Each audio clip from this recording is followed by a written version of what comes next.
Oh,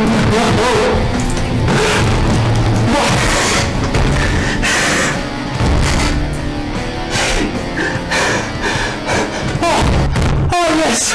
Oh, thank you!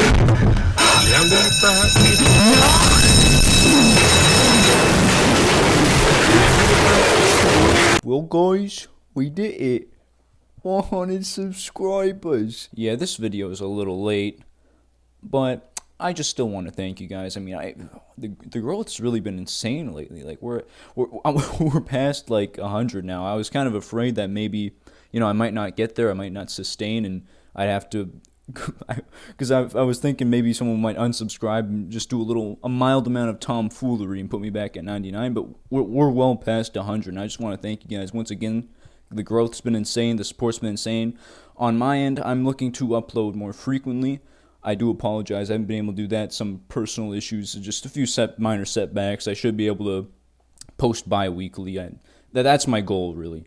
I can't make any promises, but once again, it's been insane. So, thank you. You really made my day. But alas, video time. Let's get it. So last I theorized that Alaris got kicked out of the house because she had broken something.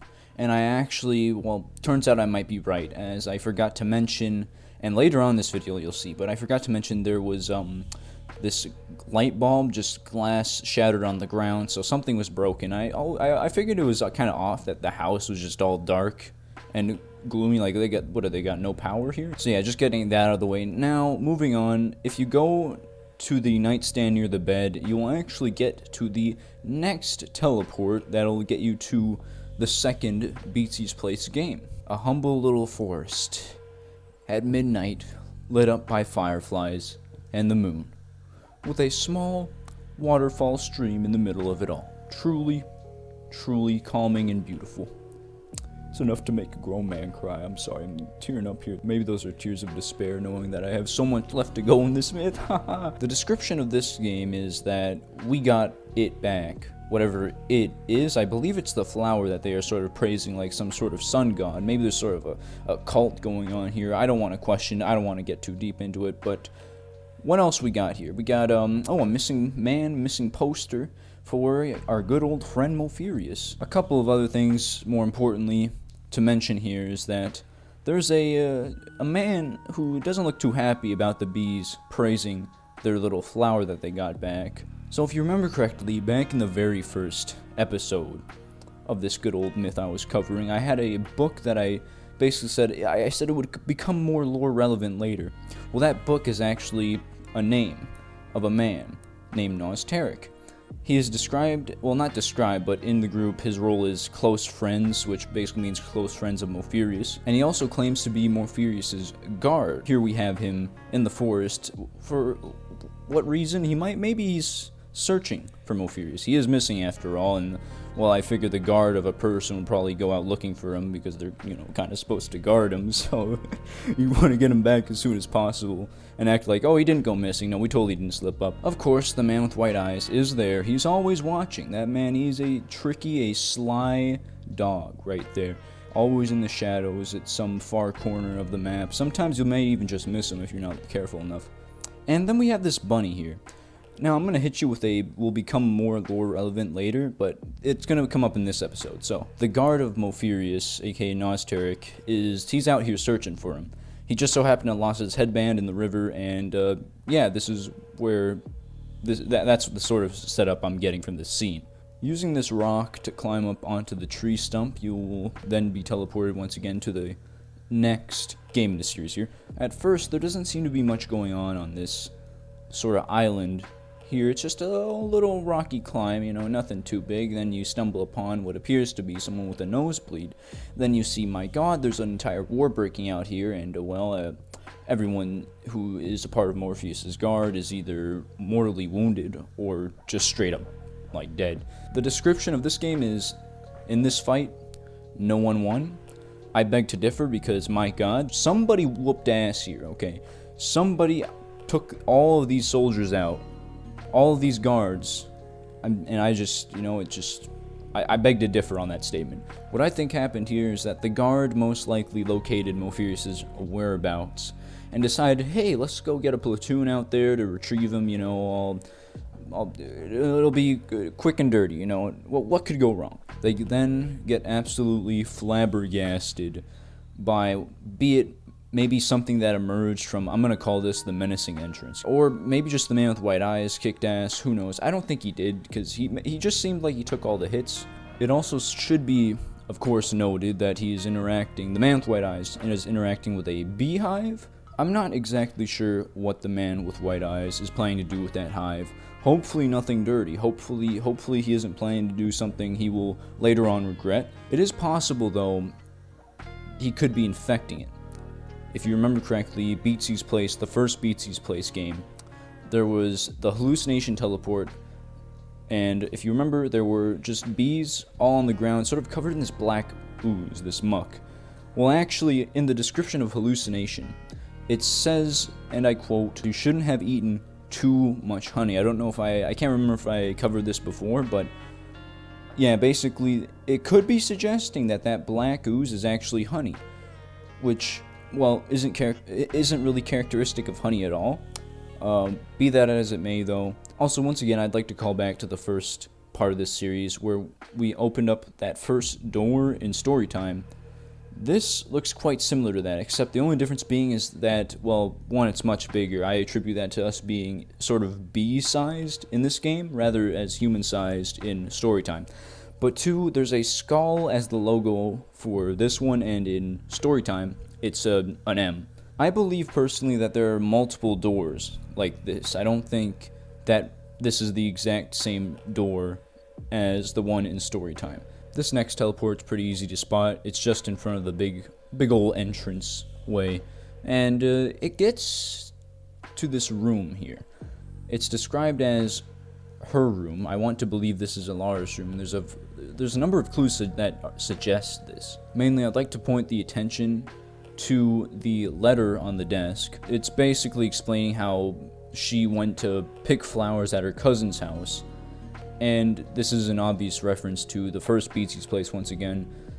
And I'd also like to correct myself, because I believe I once said that Alaris was the daughter of Mopherius, but it turns out that if this note is correct, and of course lore relevant, God forbid it isn't, then Mopherius is actually the cousin. But aside from the room, there's also this outside, looking out the window, there's this thick green cloud of fog, along with, well, what appears to be panic and pandemonium outside among the residents. People are just running for their lives. At first, I didn't really understand why. I mean, yeah, the green cloud could be pesticide, but that shouldn't be affecting the people, right? But then I actually saw this shadow here.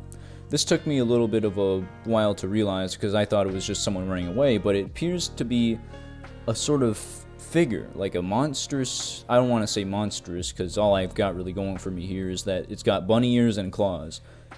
In my book, that's monstrous, because those two things should not be together. But yeah, clearly the residents are fearing something, running away from that shadow. Another interesting point is that there's this boarded up house, which at first I thought, okay, well, possibly it's just boarded up because of the monster outside, the monstrosity, but if you go up to the top shelf of Aloris's room, there's a picture on the wall of basically from 2015 of this exact same house still boarded up.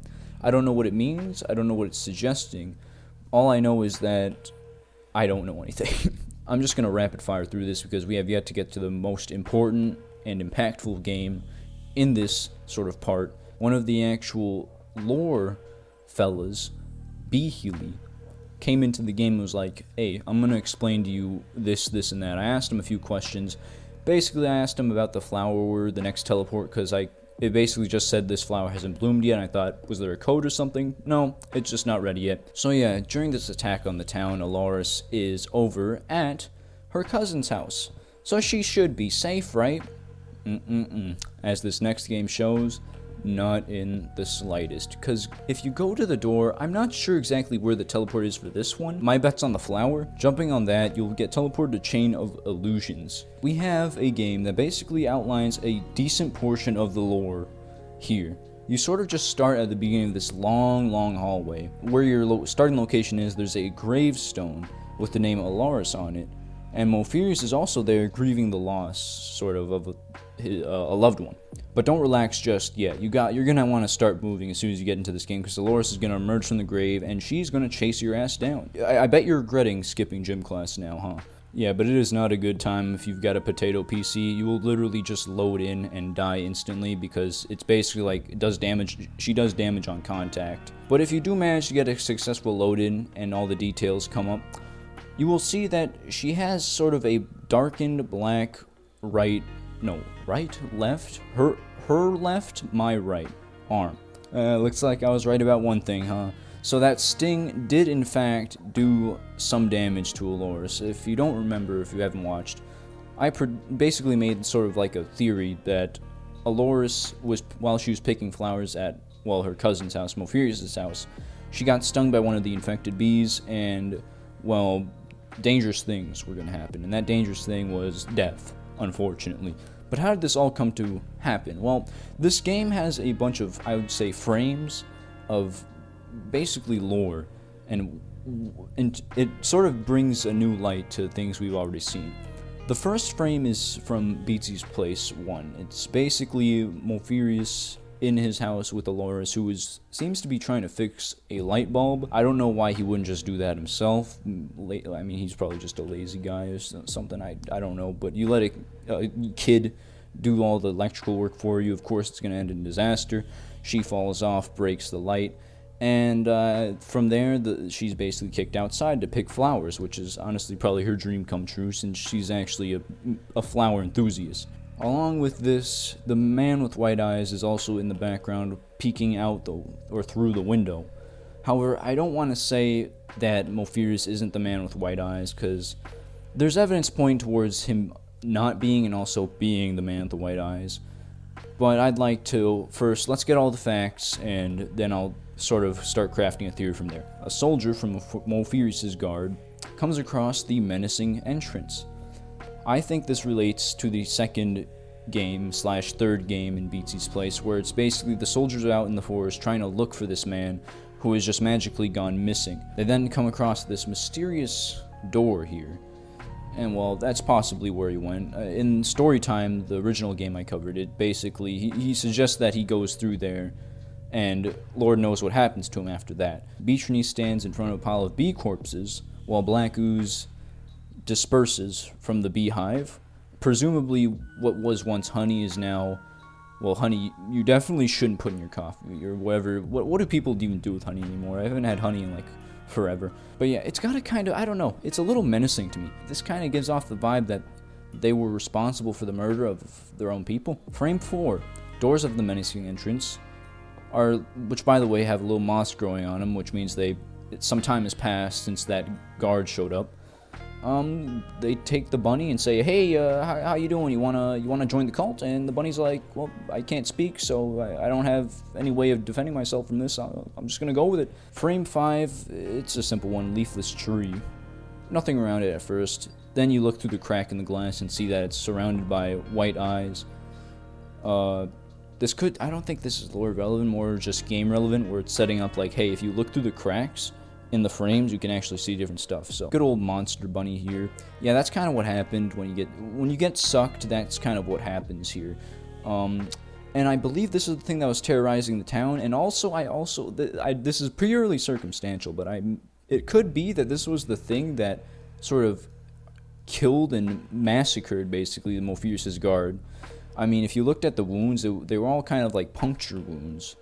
And I mean, the man with the white eyes, I don't know if he has any way of really doing that type of damage. He doesn't. Well, the bunny does. It's got claws. It's got teeth. Probably need to take a trip to the dentist though. Those dentures. I mean, ooh, god damn. Oh look, it's the Storytime location. Okay, well it's surrounded by stars. That's all. Oh, that's nice. That's all cute. You know, it's a beautiful night. Oh, never mind. It's surrounded in a sort of snow globe, trapped in place. And, well, those stars are not stars at all. They're actually the men with the white eyes. Terrible. terrible stuff. You just hate to see it. I just hope they have like insurance or something. I don't know. I've run out of shit. Run out of stuff to say. And then you've got the classic B Court crest, which displays each leader's silhouette, well, without their crown.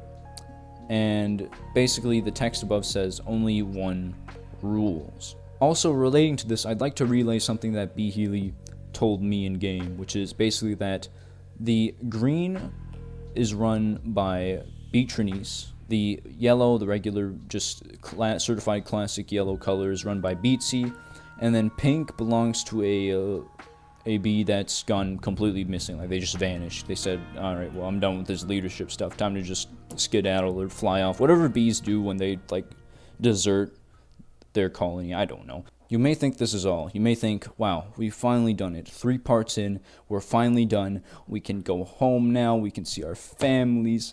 I can finally move on with my life. Nope. Sorry, there's more. There's a whole other game that I still have yet to fully solve. My hands are tied. My hands. Okay, there's a video in there somewhere. Goodbye. Bye-bye. I don't got a catchphrase. Maybe I should stop saying that and actually just have no catchphrase.